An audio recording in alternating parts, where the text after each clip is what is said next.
Hello and welcome. Glad to see you again on my channel. Sebelum kita lanjutkan ke hari yang kelima, tantangan 30 hari menghafal kosakata, saya ingin menjawab satu pertanyaan dari teman kita yang rajin melihat video saya dari awal sampai akhir tentang kenapa kita harus belajar kosakata dan kenapa kita harus menghafal kosakata.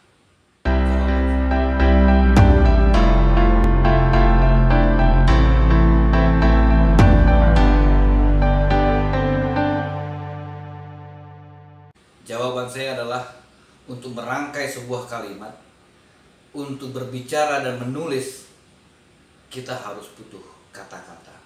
Ketika kita tidak bisa merangkai kalimat, tapi kita memiliki kata, kita masih bisa berkomunikasi. Bagaimana caranya? Kita membuat sebuah kalimat, kata pun tak punya. Kita lihat bagaimana waktu kita dulu masih bayi, umur 1 bulan sampai 3 tahun atau 4 tahun. Apa yang dipelajari? Mendengarkan kata, kemudian diikuti. Mendengarkan kata, bertanya, ikuti. Ada balita yang belajar grammar atau tata bahasa, bisa lari kita. Itulah sebenarnya kenapa kita, sebagian besar dari kita ini sulit sekali untuk belajar bahasa Inggris. Dikarenakan kita belajar tidak seperti umumnya manusia untuk belajar bahasa. Percayalah, selama kita sudah bisa memahami dan menggunakan bahasa Indonesia, maka tidak tertutup kemungkinan kita bisa belajar bahasa Inggris. Dan satu lagi, harus percaya dan harus yakin, pede. Salah tidak membuat kita hina ketika kita berbicara bahasa Inggris, dan salah tidak membuat kita terbelakang atau terlihat bodoh ketika kita berbicara dalam bahasa Inggris.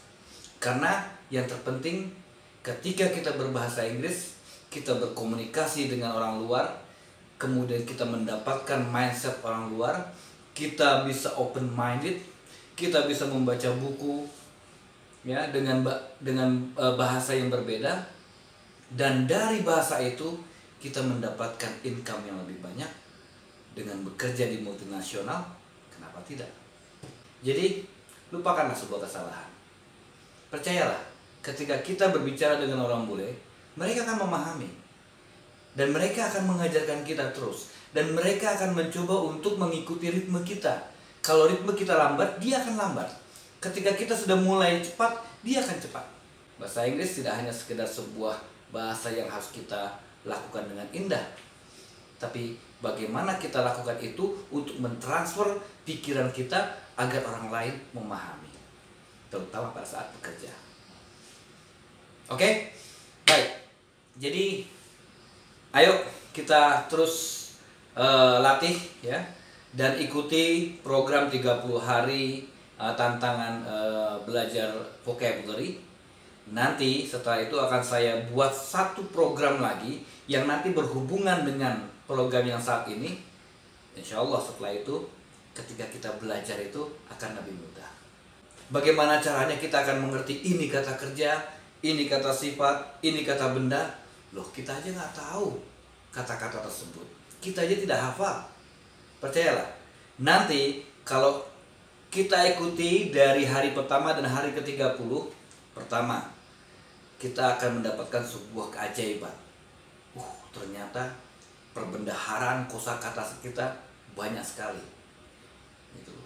Dan ternyata enak ketika kita mempelajari tata bahasanya atau grammaticalnya. Enak nanti bagaimana kita mempelajari cara berbicaranya. Oke, jadi terus pantang mundur, ikuti terus, dan kalau bisa terus dihafalkan. Oke, kita mulai. Di hari yang kelima ini ada 3 kelompok kata yang akan saya berikan. Yang pertama, lihat ini, kata shy. Shy, ya, shy, ya, artinya malu. Ya, hampir semua tahu ya kalau kata shy. Misalnya saya berikan contoh, she was shy with strangers. Dia malu dengan orang yang tidak dikenal, strangers. Itu kata shy. Nah, shy ini punya sinonim atau persamaan katanya dan maknanya, yaitu dengan ashamed. Ashamed. Ya. Itu ada tanda koma di atas ya, di tengah-tengah, di shamed. Berarti penekanannya bukan ashamed tapi shamed. Sekali lagi, shamed. Ya, sama-sama malu. Ya. Nah, saya berikan contoh dalam kalimat I'm ashamed of myself. Saya malu dengan diri saya sendiri. Oke? Kita teruskan. Shy sinonim dengan ashamed. Dan ada lagi bisa ada sinonim dengan apa? Dia dengan embarrassed. Embarrassed. Ya. Lihat, embarrassed. Lihat. Penekanan katanya ada di tengah-tengah. Embarrassed. Ya, embarrassed. Oke? Sekali lagi coba, embarrassed. Ya, sama juga dengan malu. Misalnya saya berikan contoh, he was embarrassed to admit making mistake. Ya, embarrassed. Ya, dia malu. To admit, mengakui bahwa telah melakukan kesalahan. Ya, embarrassed. Sekali lagi, embarrassed. Oke. Jadi shy bersinonim dengan ashamed, bersinonim dengan embarrassed. Ya, embarrassed. Okay. Nah, kelompok yang kedua itu adalah average. Average. Ya. Sekali lagi, average. Nah, artinya rata-rata atau umumnya, biasanya, average. Ya. Misalnya saya berikan contoh seperti ini. The cars were being sold at average price. Ya. Jadi mobil ini dijual dengan harga yang standar, harga yang rata-rata atau biasa, ya, average. Nah, sinonim dari kata average itu adalah usual, usual, ya, bukan usual tapi usual, ya, usual. Oke.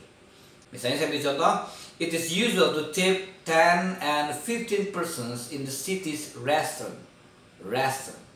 Nah, suatu hal yang biasa, ngasih tip 10 sampai 15% ya di restoran-restoran di kota. Oke. Nah, average dia bersinonim dengan usual, juga dia bersinonim dengan moderate. Moderate, ya, rata-rata, biasa. Gitu. Misalnya saya beri contoh, her doctor recommended moderate exercise. Ya, moderate, ya, moderate. Ya. Jadi average, ya, sinonim dengan usual dan sama juga dengan moderate. Oke. Dan bagian yang ketiga, kelompok katanya ada kata doubtful.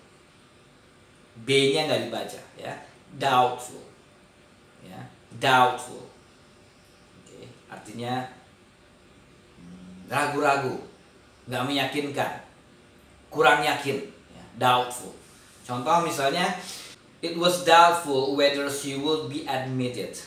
Sepertinya ragu apakah dia akan mengakui atau enggak. Ya. Sepertinya kurang yakin dia akan mengakui atau enggak. Gitu. Oke, ini kata doubtful. Ya, B-nya nggak usah dibaca. Doubtful. Nah, sinonim dari kata doubtful itu adalah unsure. Bukan unsure atau answer, tapi unsure. Kalau answer itu menjawab, ya, jadi unsure, ya, sama dengan doubtful.